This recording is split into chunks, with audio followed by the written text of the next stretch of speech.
Welcome to another Circulo di CISO conversation.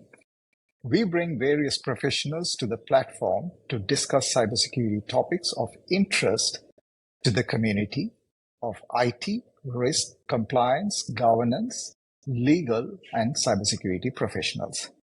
Today, we will discuss attack surface management, or known as ASM. It is a fundamental practice for maintaining a secure and resilient IT environment, essential for safeguarding sensitive data and maintaining trust with customers and stakeholders.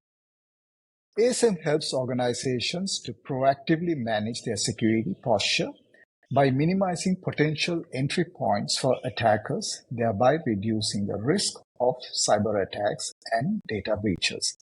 And to have this conversation, today I have with me Imesh Liyanage, Director Sales with Securin Inc. Hey, Sujit. Imesh, welcome to the conversation. Thank you very much for inviting me, Sujit. Right. So jumping straight in, Imesh, Yeah. I would want you to take a moment, tell the viewers, what is ASM and why is it important from an organization's secure strategy perspective? Over to you, Imesh. Sure, Sujit. In terms of fundamentals of cybersecurity, we're always seeking to balance the confidentiality, integrity, and availability. And the most secure system is the one that you can sort of get covered in concrete and throw in the sea. But if you can't access it, it's useless. So an organization's attack surface is basically any area that is susceptible to attack because it has to be accessible, because it needs to be made available to stakeholders. But the goal of ASM is to reduce this to the minimum size possible so that only the parts that are absolutely required to be accessible are externally available. And that's where ASM tools come in to help you sort of monitor your attack surface, identify things that you might miss, like shadow IT, ports and services that might be opened by mistake, misconfigurations, vulnerabilities,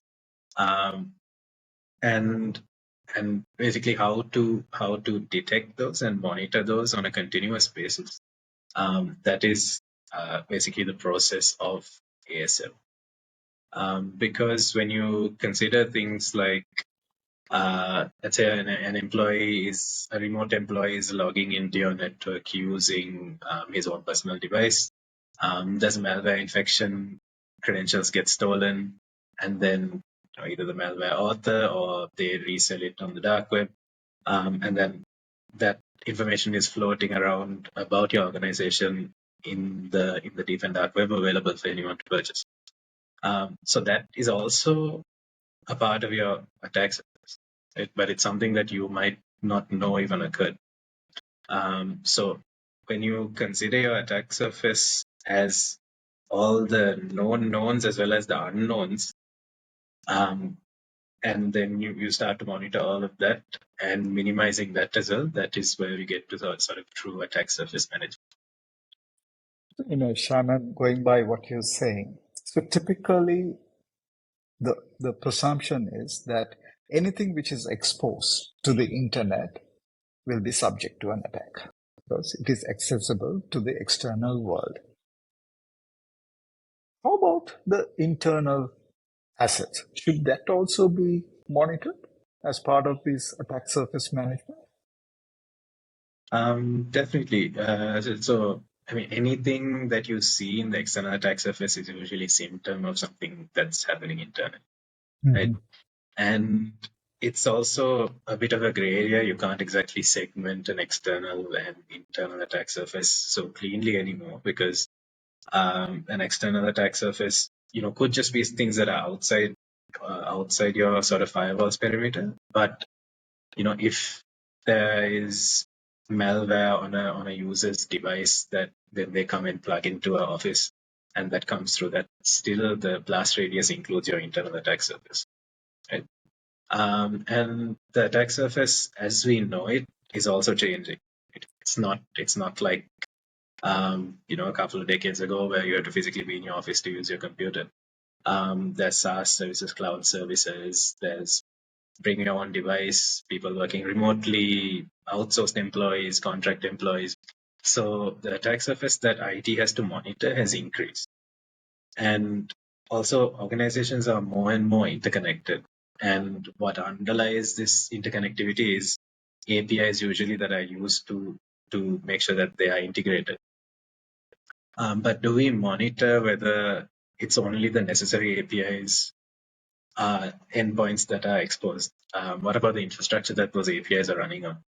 So all of that is part of your attack surface. And while it's difficult to sort of differentiate between what's internal and what's external, as a whole, you should be looking at your entire attack surface. But of course, the more importance should be given to the external one, because anyone who's doing reconnaissance on your organization, that's what they can see.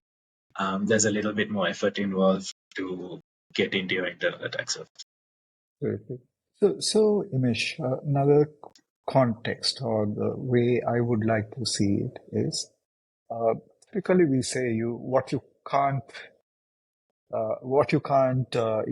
inventorize or what you don't know from a security standpoint, it may not be manageable, right? So is inventory of your assets important as part of the ASM, or it's just that you have something and then you start looking at what is actually popping out there? How do you go about it? Yeah, inventorying your attack surface is like the most fundamental, the basic first step of any ASM program. In ASM, it's more of a discovery phase where we try to understand what your attack surface looks like from an attacker's point of view. But that involves creating an accurate inventory of everything that is connected to your organization. So compared to before, IT teams now need to detect and manage, is there legacy tech in your attack surface? Are there IoT devices? Is there any sort of shadow systems that you created, forgotten to take down? Credential leaks, data breaches about you floating around in the dark web. And IT teams are constantly under-resourced these days. So what if someone accidentally leaves a port open then they were doing for some testing, or there's someone in your supply chain with bad security hygiene? So inventorizing all of this is the first step in ASM, right? With DevOps and now infrastructure as a service, the IT team might not even know what services are being spun up every day by developers. So the first fundamental step of a ASM strategy is the discovery, and which is basically maintaining that inventory, but it needs to be done on a more continuous basis, because you might not have seen, a change request for this port to be open. It's not like back in the day where you have a PO for that server that came in and then it got plugged in. Someone clicked a button and it was spun up in your AWS instance. So doing that automatically and maintaining that inventory automatically is where sort of modern ASM tools help you.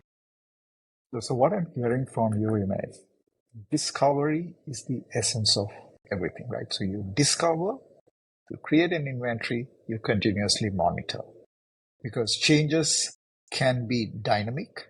Some changes can be an emergency change. We may not go through a standard process, even though you may have an emergency fix, somebody might forget in the rush. So sometimes you may have a change request which is out there. Human error can also creep in and open things which are not supposed to be opened.